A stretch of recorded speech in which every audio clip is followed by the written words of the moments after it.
November 9th, 2019. A taxi driver stood near the bank of a river when he suddenly heard someone screaming. It was a cry for help.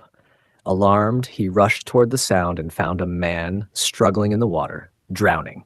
The driver immediately called the police. When the authorities arrived, they managed to pull the man out of the river. But something strange caught their eye. The man was clutching a large duffel bag.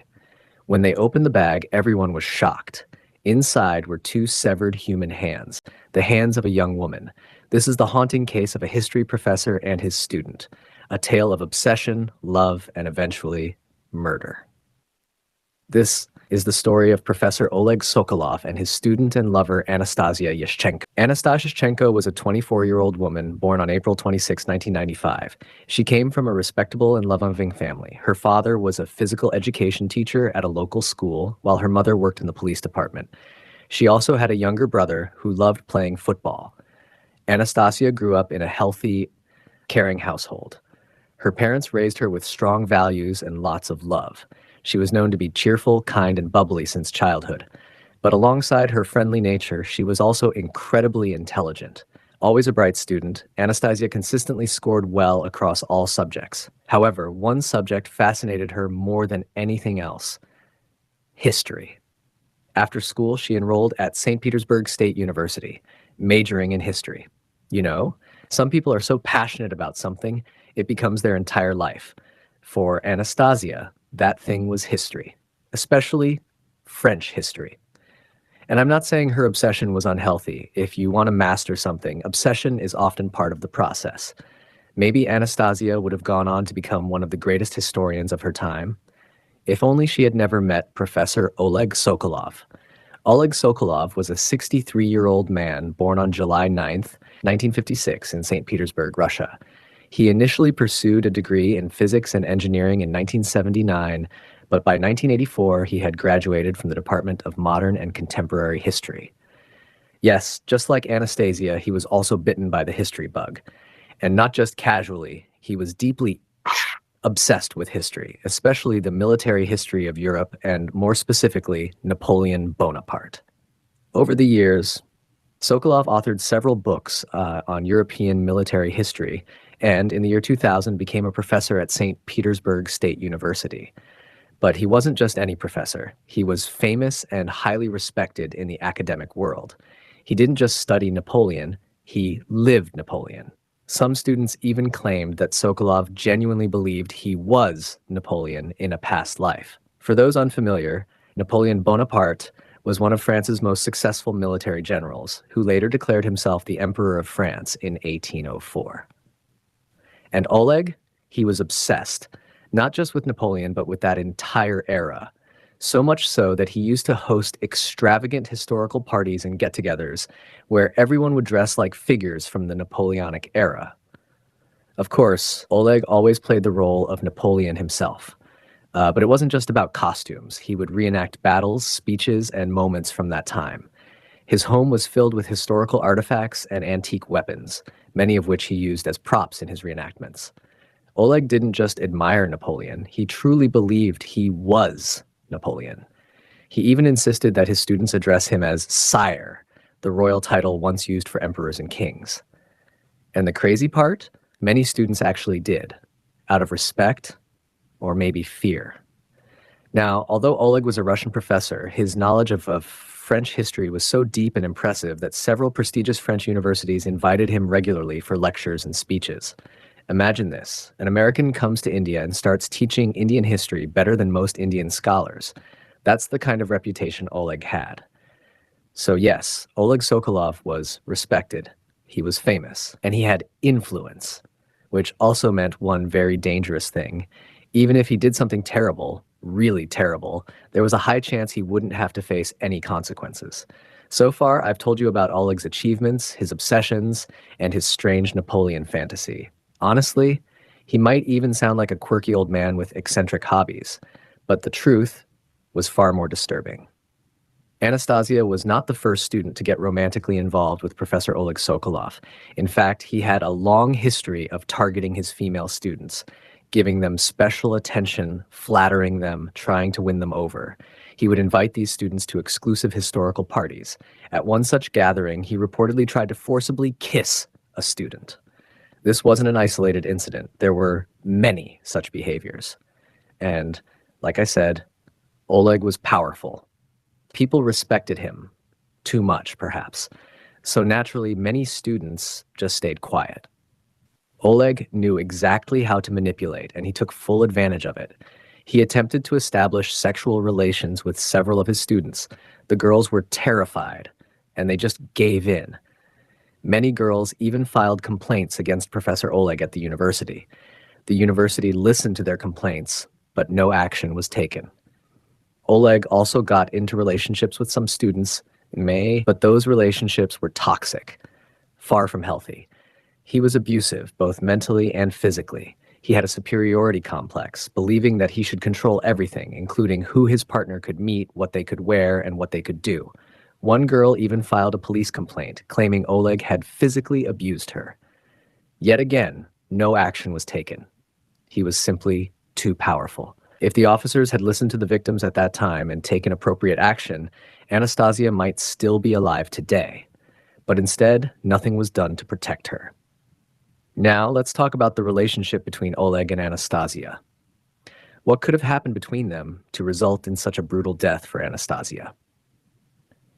As I mentioned before, Anastasia was a history student, and like her professor, she had a strong interest in French history.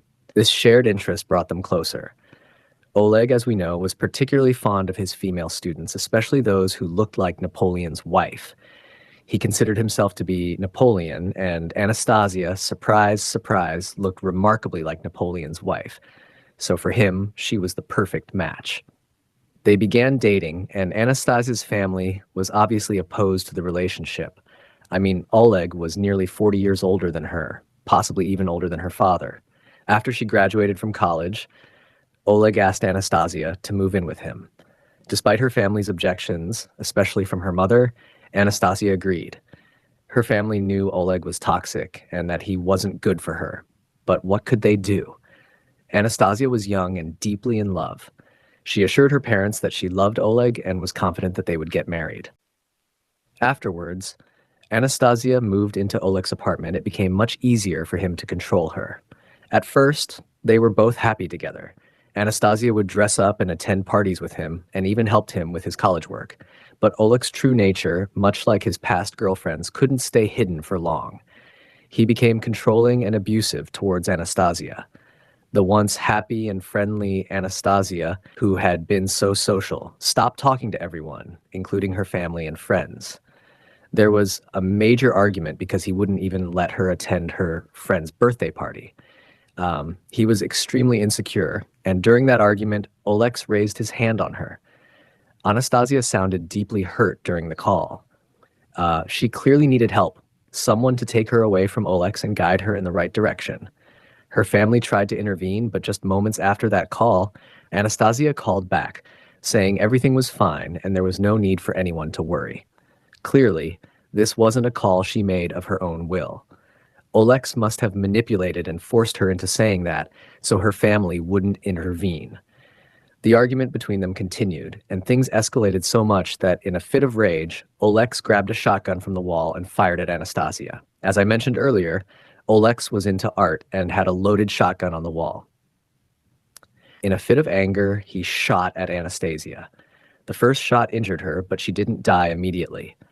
Oleg then reloaded the gun and shot her again. He didn't stop there. He fired at her a total of 4 times until she was dead.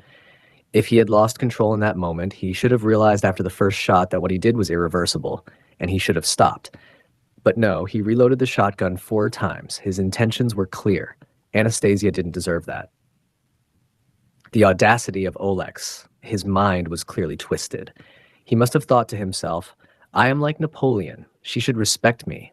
How dare she go against my commands? What's even more shocking is that Oleg wasn't even in a deep relationship with Anastasia. Their relationship wasn't that strong, yet he killed her. His ego was so big that after murdering her, he thought he could get away with it. After killing Anastasia, he dragged her body into a room, shoved it under the bed, and locked the door. At this point, any killer would have been thinking about how to dispose of the body quickly. But shockingly, Olex threw a party at his apartment the next day and invited people over. While his guests were enjoying the party in the living room, in the next room, Anastasia's lifeless body was decaying under the bed. Olex showed no remorse, and his face remained completely blank. After the party ended, Oleg, completely unfazed as if nothing had happened, began to dismember Anastasia's body. First, he cut off both of her legs and placed them in a bag, which he then threw into a river right in front of his apartment. CCTV footage clearly shows Oleg disposing of the bag containing the legs in the river. After the legs, he cut off Anastasia's torso and placed it in another bag, which he also threw into the same river. After the legs and torso, it was time for her hands and finally her head. Had Oleg successfully disposed of all her body parts in the river, he might never have been caught. But luck wasn't on his side. While disposing of her hands, he accidentally fell into the river. Apparently, he was drunk and his foot slipped. As he fell, he screamed for help. A taxi driver nearby heard his cries and rushed to help. Oleg begged the driver not to call the police and to pull him out of the river. However, it was impossible because it was winter and the river was freezing cold. Reluctantly, the driver called the police, and authorities quickly rescued Oleg from the river and began treating him. As they attended to him, they noticed a large bag in his possession. When they opened it, they were horrified to find Anastasia's severed hands inside. Nobody could have imagined that by trying to save a man, they would inadvertently solve a murder that no one even knew had happened. The police took Oleg into custody, and when they searched his apartment, they found Anastasia's decapitated head. After searching the river for 2 more days, they eventually recovered the remaining parts of her body. The forensic reports later revealed that before being shot, Anastasia had been strangled, which caused fractures in her hyoid bone. However, her death was caused by a gunshot with a bullet directly hitting her eye. It was truly disturbing. Upon his arrest, Oleg immediately confessed to the murder, and in his confession, he revealed some shocking details. He admitted that the argument had escalated that day, and Anastasia had made a comment about his children. Yes, you heard that right. Oleg was already married and had children, something he had kept hidden from his girlfriend. Apparently, this had led to a previous breakup as well. So, according to Oleg, the argument between them got so heated that Anastasia grabbed a knife and charged at him. In self-defense, he claimed he shot her with a shotgun. Now, personally, I find this self-defense story hard to believe. From everything we've learned about Anastasia, from what her friends have shared, she wasn't the type of person to go after someone with a knife. This self-defense claim seems like nothing but a cover-up, a way for Oleg to avoid full accountability. During the trial, a recording was released, made by Oleg himself, of the fight between him and Anastasia. In that recording, it was clear that Anastasia was under a lot of stress. Oleg even mentioned that if he hadn't been caught after the murder, he had planned to dress up in Napoleon's clothes and go to the Peter and Paul fortress.